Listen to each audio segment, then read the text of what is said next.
Narava je tista, ki vedno preživi. Opominjajo ekologi. Moram priznati, da se kar strinjam s tem in zelo vizionarsko nas o spoštovanju narave in o tem, kako zelo hitro jo lahko uničimo, uči tale zabaven strip Ivana Mitrevskega. Brala sta ga Nace in Juš. Nace je hitro vprašanje. Stripi ali romani? Stripi. Resnični ali izmišljeni liki? Izmišljeni. Kupuješ nove ali rabljene stvari? Odvisno od kaj, ampak ponavadi rabljene so tudi cenejše. Ločuješ odpadke ali vse vržeš v isti koš? Vedno ločujem. A so to samo korektni odgovori ali res tako živiš? Res tako živim, nas tako učijo doma, nas tako učijo v šoli. Pač prav, da je tako prav. Ja, lepo je, da se o tem pogovarjate. O tem seveda govori tudi tale knjiga. Predvsem o tem, kako množična potrošnja pravzaprav uničuje naš planet, a ne? Ja, v tej knjigi je res dobro prikazano, da ko bo enkrat kapital in njegova površnost prevladala planetu, ne bo ostalo nič od njega. Ja, res je tako. Imaš sicer rad futuristične stripe, kot je tale?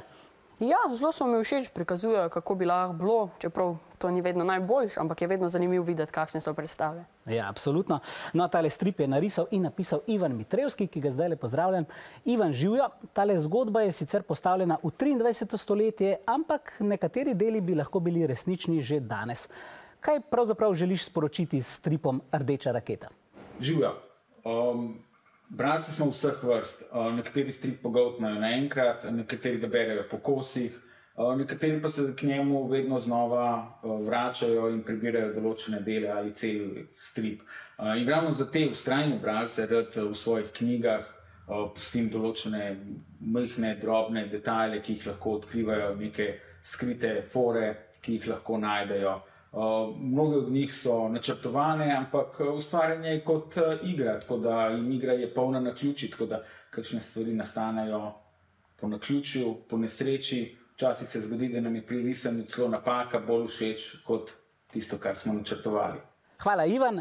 Tule notri so sicer obravnavane bolj resne teme, ampak je tudi precej zabavnih elementov. Kaj tebe najbolj nasmejalo? Ja, meni je bilo res zelo smešno, da ko je ta glavna iz ekipe, ki je bila za varnost, je bila vedno nesposobljena, ko so jih napadali in je vedno ta druga prevzela odgovornost za varnost, ampak ni znala streljati in je vedno zgrešila, ko je nekaj ciljala. Zato je ta tretji predlagal naj cilja stran, pa bo zadela in je zadela. Pa se znajdejo, ne? Hvala, Nace, za tale pogovor.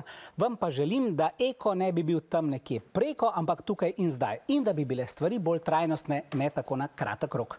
Kaj pa ti meniš, dolgi rok? Ja, mislim, da včasih so delali stvari za dlje časa. Smučke, ki sem jih prinesel s sabo, še vedno delujejo. No, vprašanje pa se glasi takole. Osrednji temi stripa Rdeča raketa in Zeleni planet sta potrošništvo in varovanje okolja.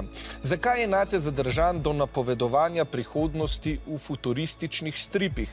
A, ker nas lahko napovedana prihodnost spravi v stisko, B, ker nas lahko napovedana prihodnost pusti v coni udobja, C, ker nas lahko napovedana prihodnost pusti ravnodušne, ali D, ker nas lahko napovedana prihodnost preveč navduši.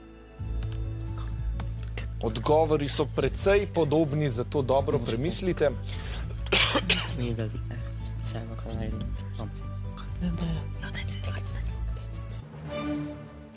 Ekipi sta spet na istem bregu, menita, da je to odgovor C. Nace pove, da futuristični stripi prikazujejo morebitno prihodnost, a to ni vedno dobro. V mislih ima sporočilo stripa, da bo svet uničen, če se bo brezglava potrošnja nadaljevala.